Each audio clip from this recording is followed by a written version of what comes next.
In order to get any of the race cues analytics here on the Analytics tab, you first need to set up the course by simply creating marks and then dragging and dropping them onto the race course. After you do that, you'll have all of these available. Today we're talking about separation, which is pretty self-explanatory. It shows the distance between two boats using a rhumb line calculation.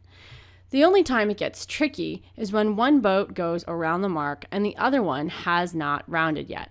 After the first boat rounds the mark, it still is calculating the rhumb line distance. So, although it shows they're 11 meters apart, of course we know Charlie is further behind Bravo than 11 meters.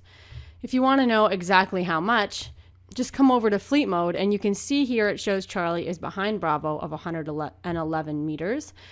And after Charlie rounds the mark, the two numbers will again line up. Sometimes it can be difficult just by looking at the course to tell which boat is actually ahead. The separation lines take away the mystery. It's especially helpful when boats are really far apart, as sometimes you don't know who's ahead until both boats round the mark, especially if you're behind and looking ahead from a distance.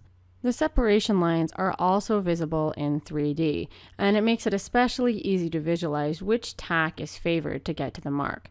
Right now you can see that Bravo is pulling way ahead of Charlie on what looks to be a very favored tack heading upwind.